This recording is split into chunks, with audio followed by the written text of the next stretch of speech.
C.S. 루이스라는 분이 기독교인들에게 두 가지 극단을 조심하라, 이런 이야기를 했습니다. 귀신 또는 사단에 대한 극단적인 생각을 말합니다. 첫 번째는 너무 귀신을, 사단을 지나치게 두려워하고 믿는 것을 말합니다. 은사주의 운동 쪽에서 악한 영들이란 실제로 존재하고 그 영들은 쫓아내야만 한다고 말하는 사람들이 많이 있습니다. 그리고 실제 이들에게는 간증이 또 있습니다. 그래서 귀신 들린 것에서 해방되어 변화된 삶을 살게 된 유익한 증거들이 있다 보니, 또 신비한 역사다 보니 사람들이 여기에 혹 빠져서 헤매이는 경우가 있다는 것입니다. 이런 경우에 아쉬운 점들이 있습니다. 귀신이 존재하고 사단의 역사가 있다는 것을 믿는 것은 참 좋은데, 우리가 가지고 있는 육체에 연약한 질병, 이 모든 것들을 소위 귀신에게 탓하고 돌리는 경우가 허다합니다. 어떤 분은 목사님이신데 거의 모든 사회적인 일들, 신체적인 문제들, 목회적인 상황들 다 귀신과 연관을 짓습니다. 그래서 귀신을 쫓아내므로 해결하려는 경향이 있습니다. 이런 것들은 사람이 가지고 있는 책임을 축소하게 만들며 미래에 일어날 실패조차도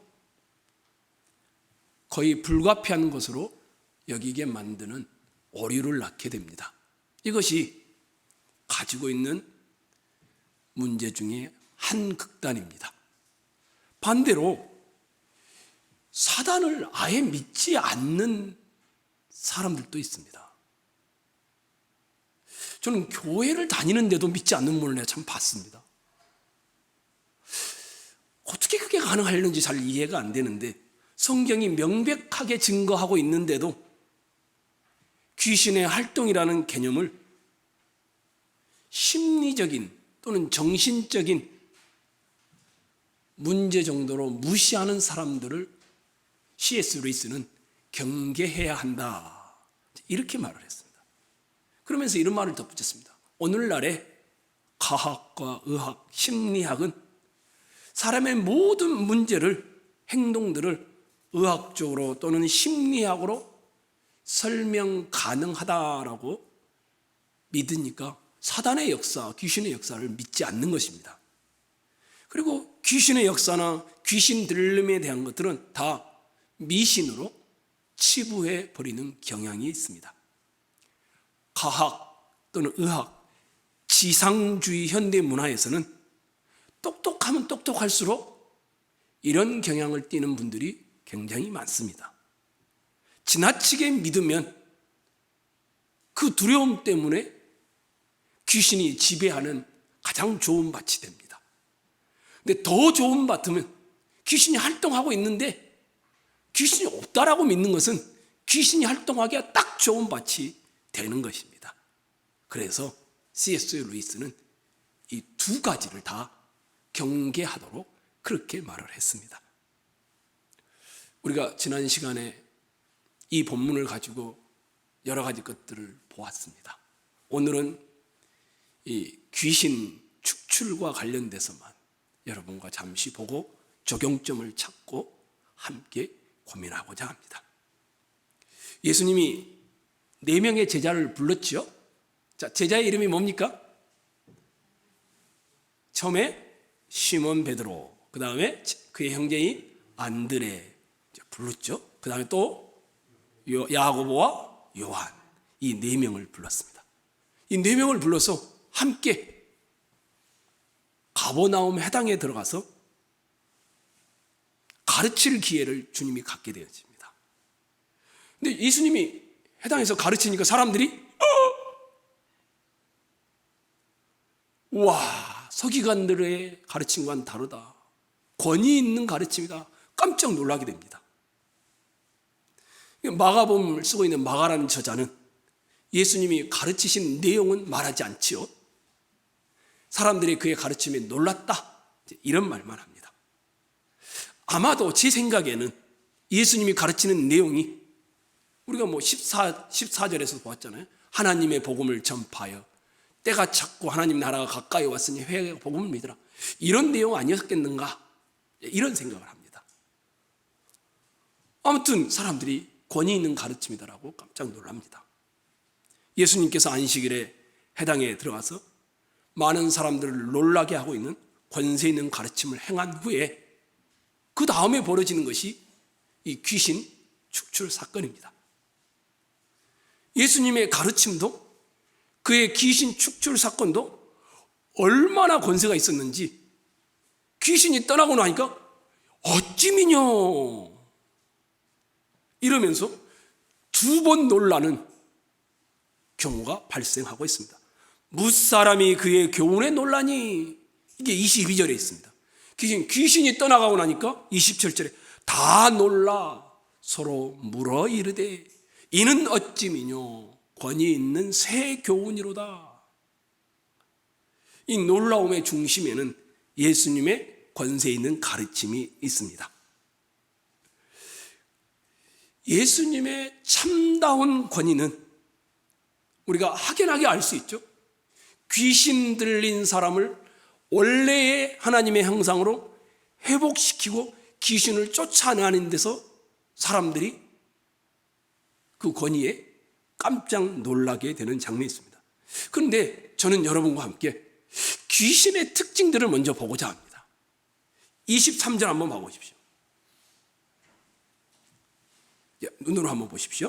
마침 그들의 해당에 어떤 귀신이 있다고 합니까? 더러운 귀신 들린 사람이 있어, 이렇게 되어 있습니다. 26절 한번 봐보십시오.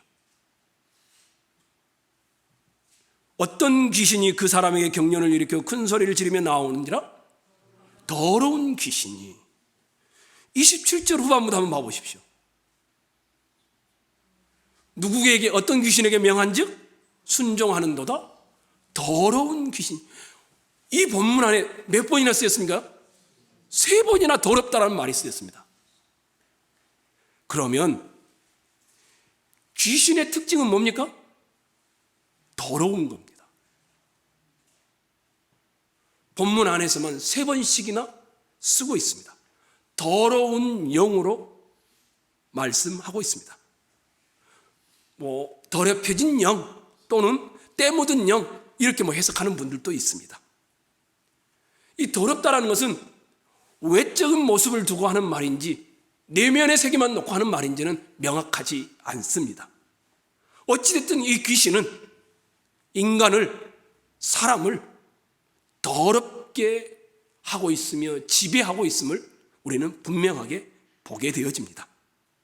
더럽다는 말이 무슨 말일까?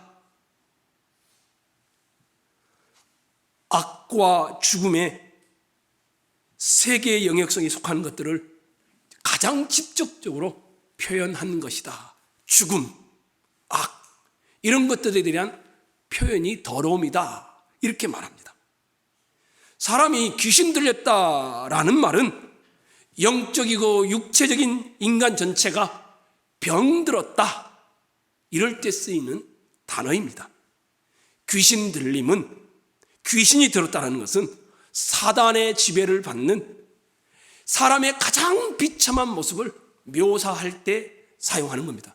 귀신 들렸다, 이 말은 정말 비참한 인간의 상태를 놓고 하는 말입니다.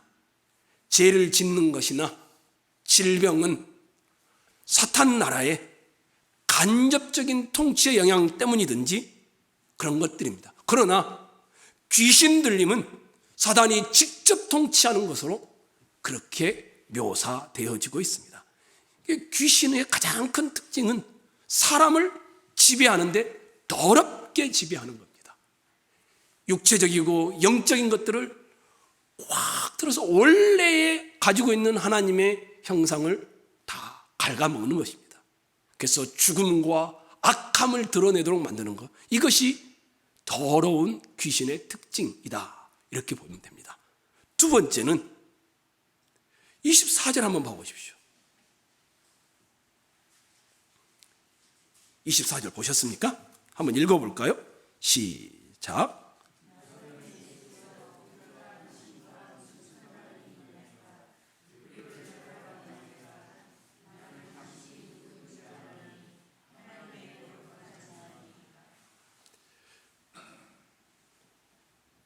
나사렛 예수여 하면서 주님이 누구인지를 고백하죠. 나는 당신이 누구인 줄 아노니 하나님의 거룩한 자녀이다. 그럼 귀신은 뭡니까?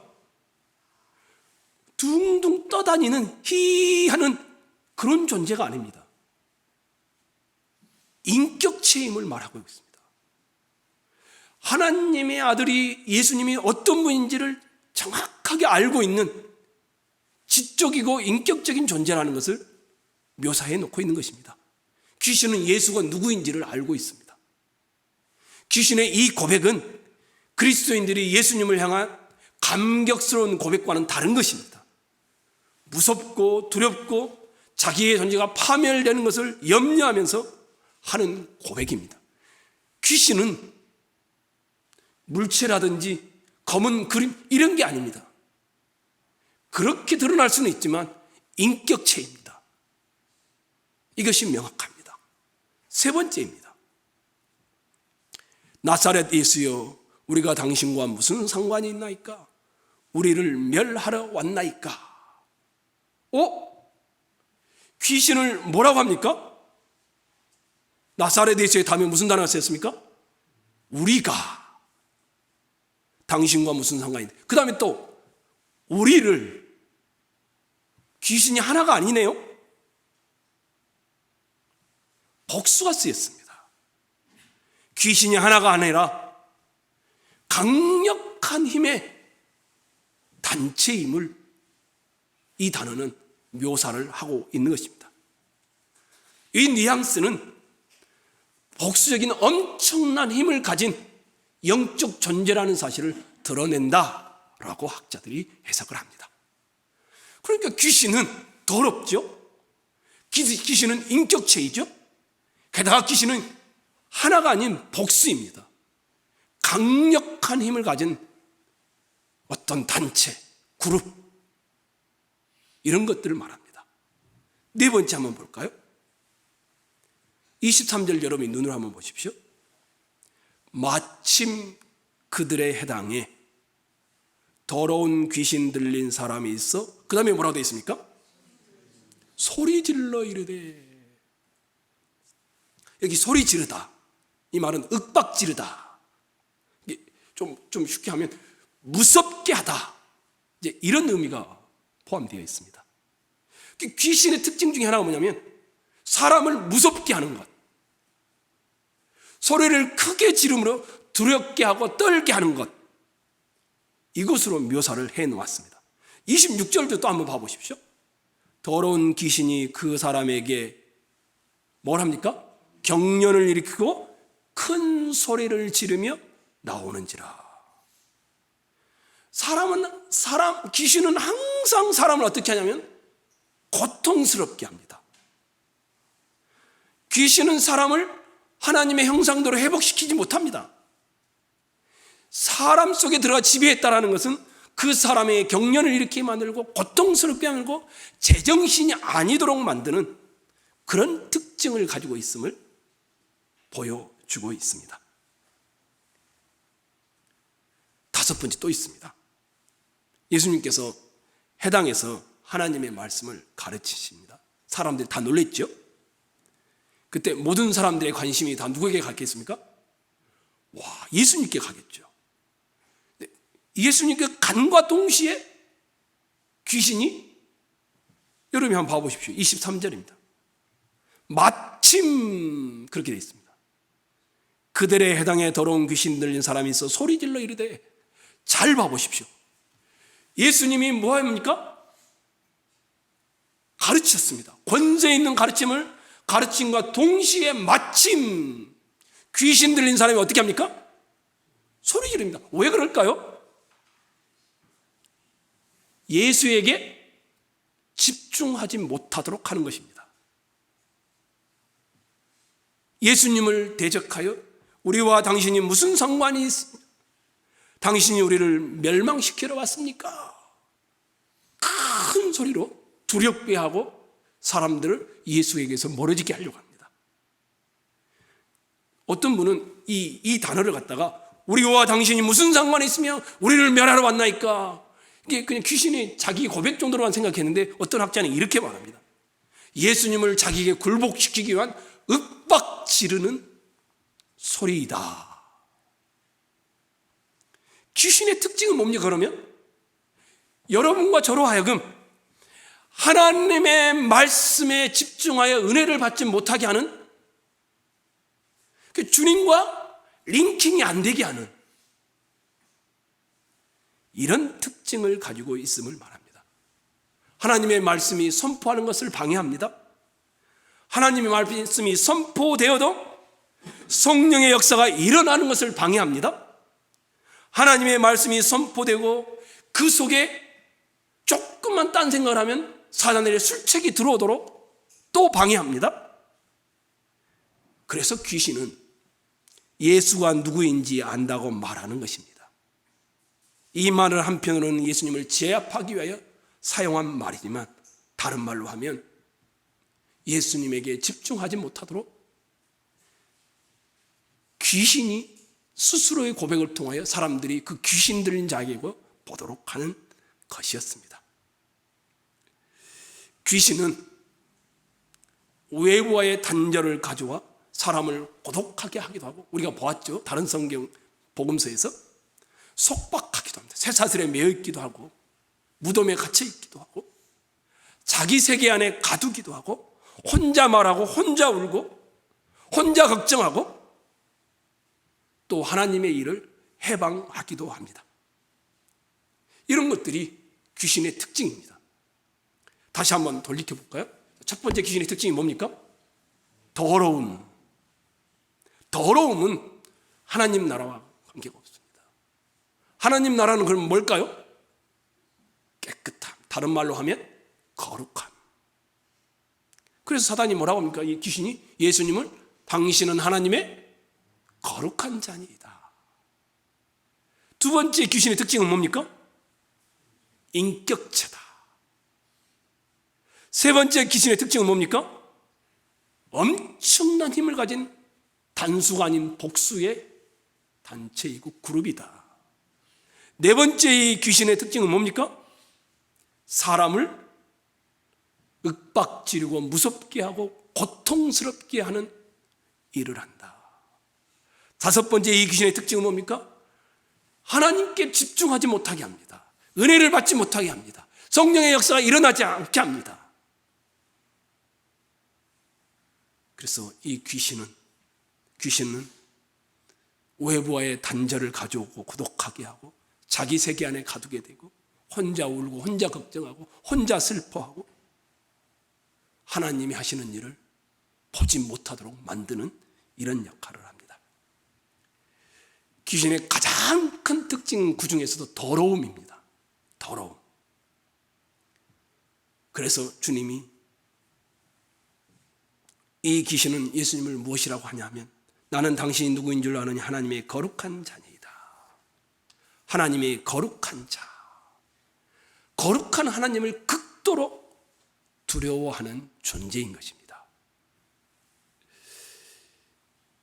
이렇게 귀신들이 더러움에 인격적으로 힘으로 누르고 있고 윽박지르듯이 누르고 있고 하나님의 은혜가 와서 못 들어가게 막고 있고 철저하게 고독과 갇힘과 어두움과 더러움과 이 안에 있게 만들었던 이 귀신 들린 자에게 주님이 찾아온 겁니다.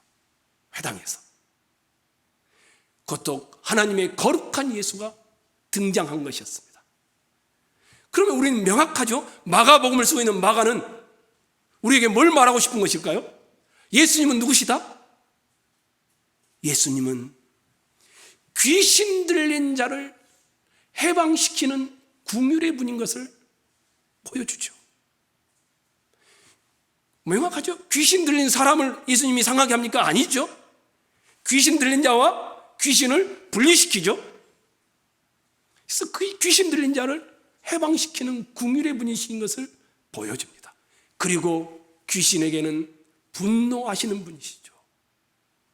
그래서 이 귀신 들린 자의 치료는 그 귀신 들린 자로부터 분리시키는 것으로, 쫓아내는 것으로 일어나기 시작합니다. 더러운 귀신은 거룩한 분이셨던 하나님의 아들 예수 앞에 면전에서 어떻게 합니까? 잊지 못하죠. 24절 한번 봐보십시오. 나사렛 예수여, 우리가 당신과 무슨 상관이 있나이까? 우리를 멸하러 왔나이까? 가만히 있지를 못하죠. 예수와 만남의 자리에서 이 귀신은 어떻게 합니까? 피하고 싶습니다. 도망가고 싶어 합니다. 예수님은 이 세상에 왜 오셨는가? 성도 여러분, 귀신 들린 사람에 대한 긍휼 때문입니다. 예수가 온 그 자체가 사단의 지배를 받고 있는 이 세상을, 이 우주를 하나님의 원래 통치대로 회복하기 위해서였습니다. 그래서 주님이 오시자마자 뭐랍니까? 때가 찼고 하나님의 나라가 가까이 왔으니 회개하고 복음을 믿으라. 그런 의미가 포함되어 있었던 것입니다. 그러면 이 예수님은 귀신 들린 사람에게서 어떻게 분리시킬까요? 귀신 들린 사람에게서 귀신을 어떻게 쫓아냅니까? 26절 더러운 귀신이 그 사람에게 경련을 일으키어 큰 소리를 지르며 나오는지라, 이렇게 됐잖아요. 귀신이 막 소리를 지르면서 사람을 괴롭히면서 죽게 했을런지도 모르죠. 죽이려고 큰 소리를 지르면서 나와요, 사람에게서. 근데 왜 이런 현상이 일어날까요? 그 전에 뭐가 있었겠죠. 예수님이 귀신을 향하여 했던 말이 있습니다.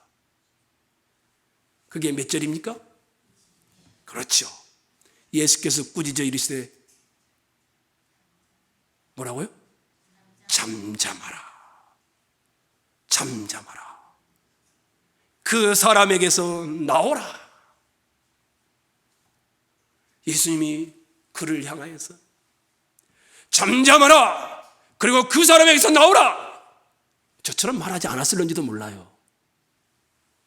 그냥 조용한 소리로, 아주 자그마한 소리로 말했을런지도 모릅니다. 아니면 더 큰 소리로 말했을런지도 모릅니다. 그런데 이 귀신을 향하여 잠잠하라, 그리고 나오라, 이렇게 꾸짖자 귀신이 소리를 지르며 경련을 일으키면서 그 사람에게서 나오게 만들고 있습니다. 귀신으로 하여금 자기의 의견을 말할 수 있는 기회를 주지 않습니다. 사단적 지배의 세력에 대한 전면적인 예수님의 거부의 선언이기도 하고 멸하겠다라는 의도를 드러내는 것이었습니다. 그런데 이미 살펴본 대로 이렇게 쫓아내는데 귀신 들렸던 사람도 상하게 합니까? 그러지 않습니다.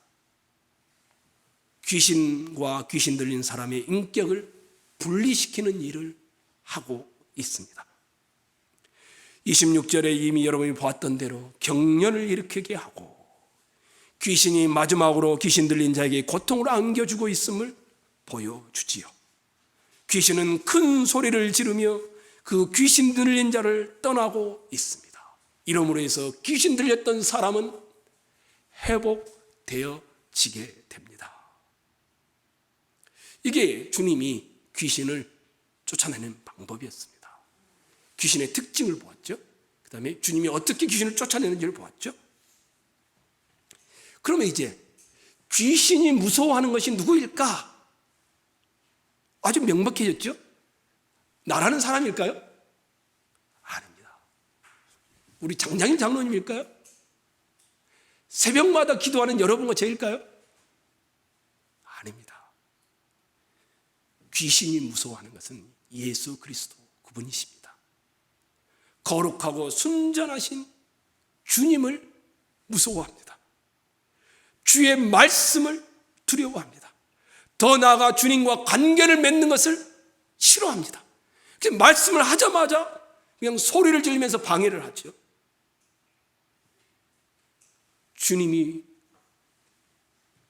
관계를 맺는 것을 싫어한다는 것을 알았는지 27절 한번 보십시오. 다 놀라 서로 물어 이르되 이는 어찌미냐 권세 있는 새 교훈이로다. 더러운 귀신들에게 명한즉 뭐한다? 순종하는도다. 귀신이 무서워하는 것은 누굽니까? 여러분입니까? 아닙니다. 절대 무서워하지 않습니다. 귀신이 무서워하는 건 누굽니까? 예수 그리스도입니다. 말씀을 이제 적용하고 마치겠습니다. 예수님의 말씀이 권세에 있었습니다. 새 교훈이로다. 권위 있는 말씀이로다. 왜 그리스도의 말씀이 권세가 있는가? 왜 그랬을까요? 주님의 말씀이 우리의 말과 달랐기 때문일까?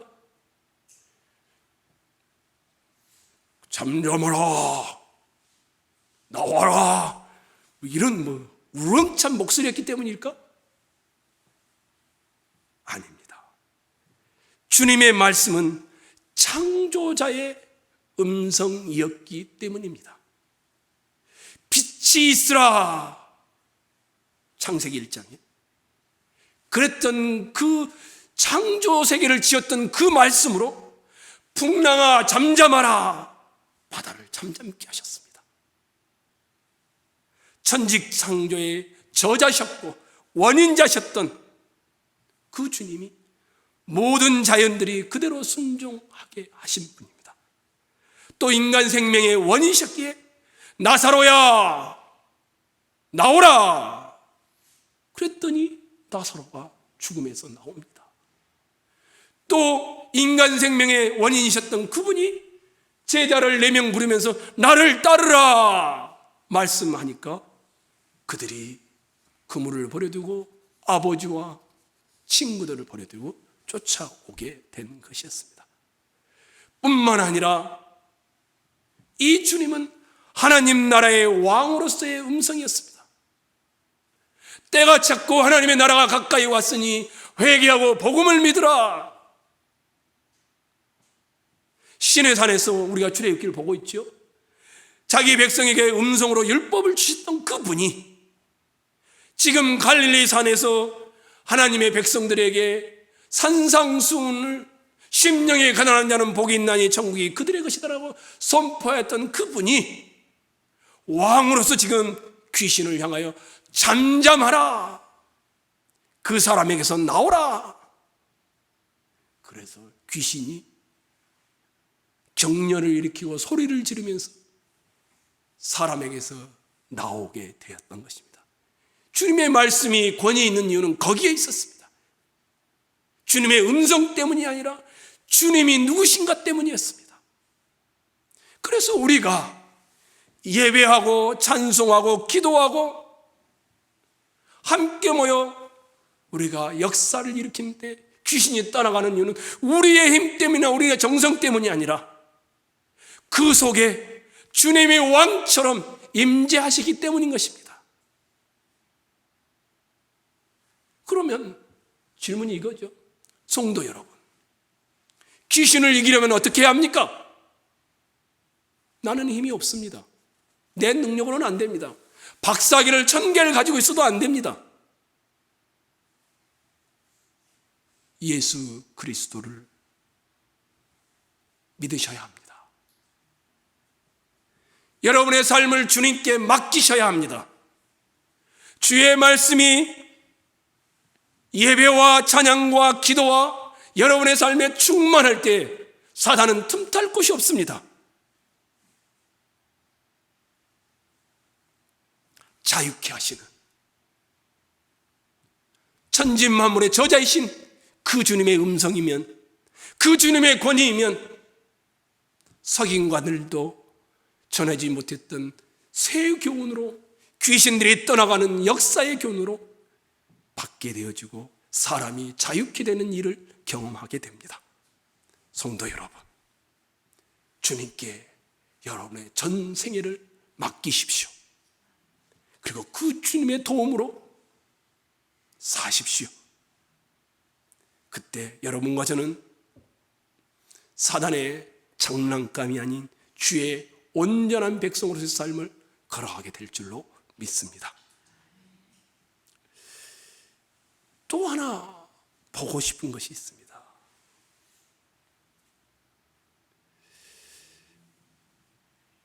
이 역사가, 이 귀신 축출이 어떻게 일어나는가 한번 여러분이 잘 고민해 보십시오. 이 본문 안에서 혹시 천지창조 때 주님이 하늘과 땅을 다 창조하시죠? 태초에 하나님이 천지를 창조하시니라 했죠.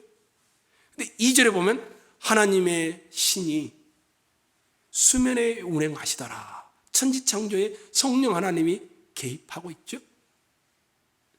주님께서 구원사역을 시작하시면서 세례 요한에게 세례를 받으실 때 어땠습니까? 성령이 역사했었죠. 그리고 이제 주님께서 구체적으로 구원의 역사를 귀신 들린 사람에게 떨쳐낼 때도 성령이 역사합니다. 근데 방법이 있습니다. 어떻게 역사하느냐? 지켜본 사람들의 반응이 어찌미뇨? 예수님을 향한 질문이었습니다. 저분이 도대체 누구에게 이런 일을 일으키느냐? 하면서 뭐라고 합니까? 권세 있는 새 교훈이로다. 이렇게 말을 합니다. 귀신이 쫓아나가는데 잠잠하라, 나오라. 그 이전에 뭐가 있었느냐 하면 22절을 한번 봐보십시오. 21절과 22절입니다. 그들이 가버나움에 들어가시니라. 예수께서 곧 안식일에 해당에 들어가 뭐 했습니까? 가르치심에 무사람이 그의 교훈에 놀라니 이는 그가 가르치는 것이 권위 있는 자와 같고 서기관들과 같지 아니함이로라. 그리고 나서 귀신을 축출해냅니다. 말씀과 역사가, 성령의 역사가 동반되어지는 모습을 우리는 보게 되어집니다. 새 교훈으로서 귀신들에게 명하는 말씀이 있으니 귀신들이 순종하고 떠나가는 모습을 보게 됩니다. 능력 있는 새로운 가르침으로 사람들이 다 표현하게 되어집니다. 우리는 이것뿐만 아니라 누가복음 24장에 가도 주님이 엠마오로 가다가 말씀을 가르쳐주죠. 구약 성경의 말씀을. 그랬더니 제자들이 뭐라 합니까? 자기의 가슴이 어땠다고 합니까? 뜨거워지며 성령이 역사하여서 그 속에서 말씀이 깨달아지고 뜨거워졌다라고 말씀하는 거죠. 베드로의 설교에 오순절날 많은 사람들이 회개합니다. 근데 뭐라고 합니까? 그들이 마음에 찔려. 성령의 역사가 일어나는 곳에는 반드시 말씀이 먼저 가고 있음을 우리는 보게 되어집니다. 말씀과 성령의 역사는 함께 갑니다. 말씀과 성령의 역사는 떨어지지 않습니다. 말씀이 충만한 곳에 귀신이 떠나가는 역사가 일어나며 사람의 마음이 뜨겁게 되는 역사가 일어나며 회개의 역사가 성령 충만함이 일어나게 되어집니다. 성령이 역사하는 곳에는, 귀신이 떠나가는 곳에는 허스키한 목소리 때문이 아닙니다. 큰 소리 치는 주의 종들의 능력 때문이 아닙니다. 주의 권위 있는 말씀이 있는 곳에 귀신들이 떠나가게 되어지는 것입니다. 더러운 영에서 깨끗한 영으로, 노예에서 자유를 얻는 자로 예수를 믿고 거룩한 성령을 받을 때에도 언제나 말씀이 역사하는 곳에 그런 일들이 일어납니다. 성도 여러분, 고로 말씀 충만하십시오. 말씀을 가까이 하십시오. 내 입에서, 내 문술주에서, 내가 사는 곳에서 말씀이 떠나지 않게 하십시오. 그리고 그 말씀을 믿으십시오. 그곳에 하나님의 충만한 역사들이 가슴을 뜨겁게 하며 마음을 찌르며 회개를 시키며 병들었던 것이 낫게 하며 귀신들이 쫓겨나는 역사들이 일어날 줄로 믿습니다. 또 적용하고 싶습니다. 마가복음에는 예수님의 첫 번째 이적 사건을 가버나움 회당에서 귀신을 쫓아내는 일로 기록하고 있습니다. 물론 정확하게 예수님이 누구인지를 보여주는 것입니다. 예수를 통한 하나님 나라의 오심은 우리를 멸하러 왔나이까 사단의 나라를 멸하기 위해서임을 아주 명확하게 하고 있습니다. 예수님에게 있어서 새로운 교훈이란 하나님 앞에 사람이 서는 것을 방해하는 사단의 힘들을 거부하고 멸절시킴으로 사람을 하나님이 얼마나 사랑하는지를 보여주는 내용이 됩니다. 아까 뭐라고 했습니까? 귀신 들렸다는 것은 사람의 가장 비참한 모습을 상징하는 것이다, 이렇게 말을 했습니다. 그런 거로 사람을 긍휼히 여기시는 이 주님이 오늘 본문에는 가장 극명하게 귀신 들린 자를 고침으로 드러나는 것입니다. 인생을 얼마나 사랑하는지가 저렇게 비참한 귀신 들린 자를 고침으로 우리에게 말씀하는 겁니다. 나는 너를 사랑한다. 나는 내가 온전하게 회복되길 원한다. 성도 여러분, 우리는 그리스도인들입니다. 그럼 우리에게도 이런 질문이 가능하지 않겠습니까? 나 개인적으로나 우리 교회적으로나 우리 예수님이 귀신 들린 자를 귀신을 쫓아내므로 사람을 긍휼히 여겼던 것처럼 나는 주님의 그런 긍휼을 받은 사람인데 이 긍휼을 나는 흘려보냈을까? 조금 더 직설적으로 할까요? 나는 주님처럼 사람을 정말 긍휼히 여기고 있을까?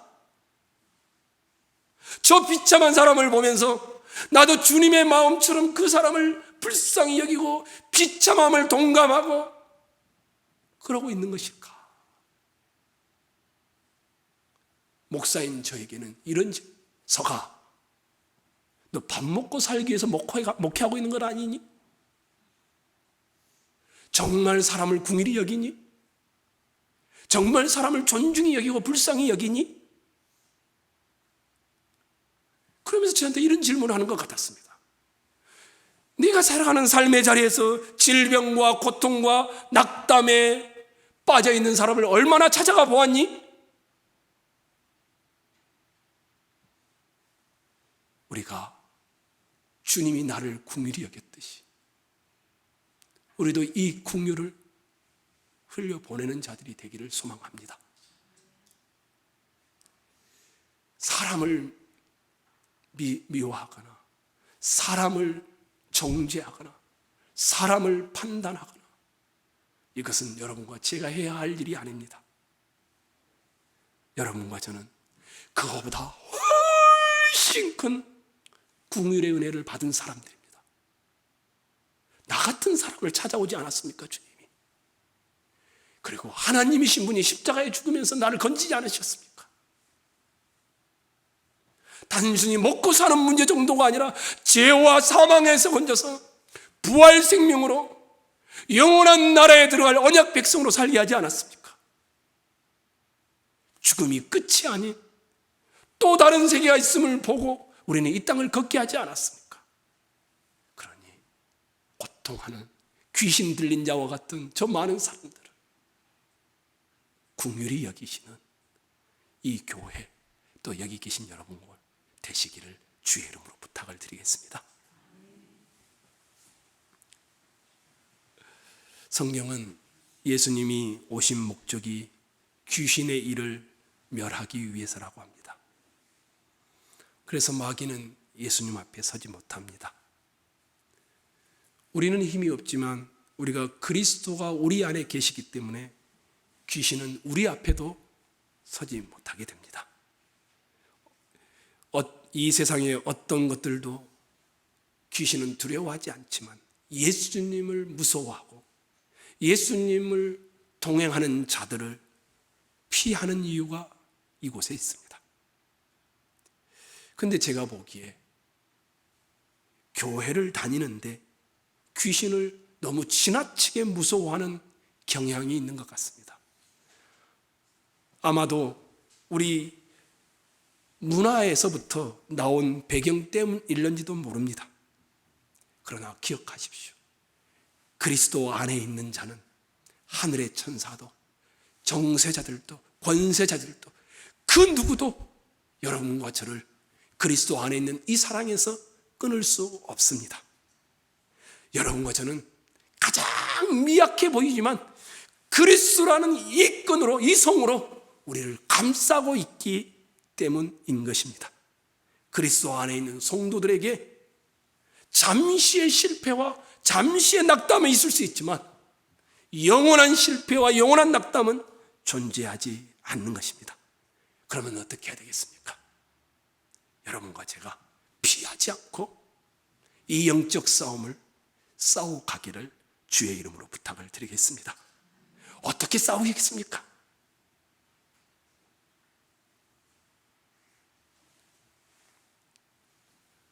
말씀을 가까이 함으로, 기도함으로, 새벽에 나오지 못하시면 집에서라도 하셔야 됩니다. 어디에 있는가는 중요한 장소의 문제는 아닙니다.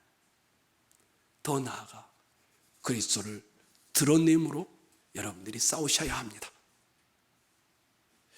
이렇게 하고 나서 이렇게 하니까 무슨 일이 벌어집니까?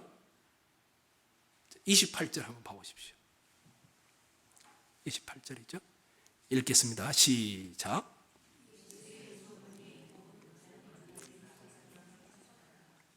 예수의 유명세가 어떻게 됐다고요? 여러분 읽은 그대로입니다. 마가복음은요 아주 독특하게 기록하고 있습니다.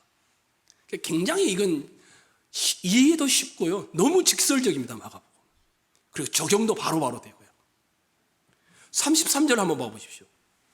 우리가 읽지 않았는데 그냥 동네라 하지 않고 뭐라고 했습니까? 온 동네에. 37절 한번 봐보십시오. 그냥 사람이 주를 찾나이다 하지 않고 뭐라 합니까? 모든 사람이 주를 찾습니다.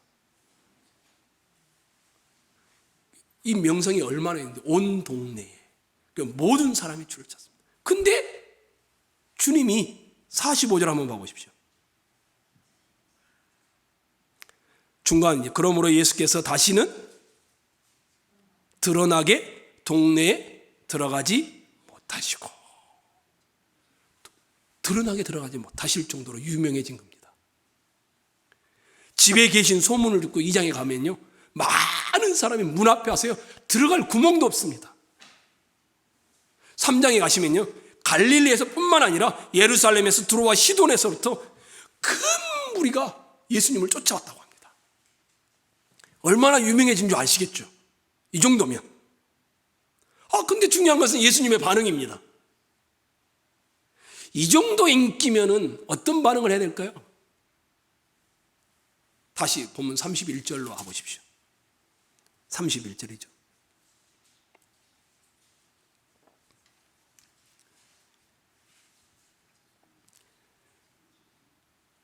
아무에게도 알리지 말라. 31절 맞습니까?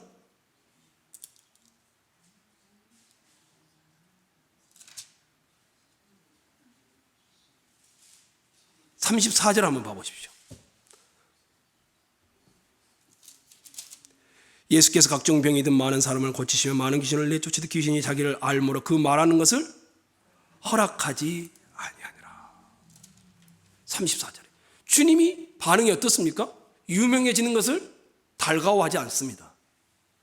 여기뿐만이 아닙니다. 3장에 경계하심으로 잠잠하고 자신을 나타내지 못하도록 주님이 말합니다. 왜 주님은 인기를 그렇게 싫어하셨을까? 왜 대중적인 열광을 주님은 피하여 다니려고 했을까?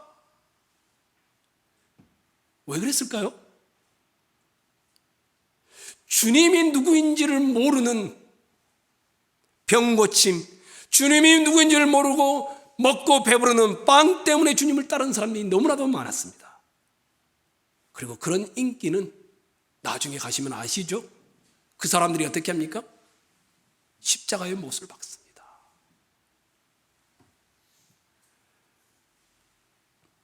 주님이 명성을, 인기를 경계하는 이유는 예수님이 누구인지에 대한 명확한 인식과 고백이 없기 때문이었습니다. 보기는 보고 듣기는 듣는데 여전히 자기 세상을 꿈꾸며 따라오는 사람들 때문이었습니다. 그래서 제가 이렇게 말씀을 정리합니다. 여기 계신 여러분, 주님은 우리의 전부이기를 원합니다. 주님은 여러분과 저의 모든 것이 되기를 소망합니다. 그럴 때 여러분과 제가 이 주님과 함께하는 행복한 길이 아닌 고난의 길도 우리가 걸을 수 있는 복된 분들이 되시기를 주의 이름으로 축원합니다.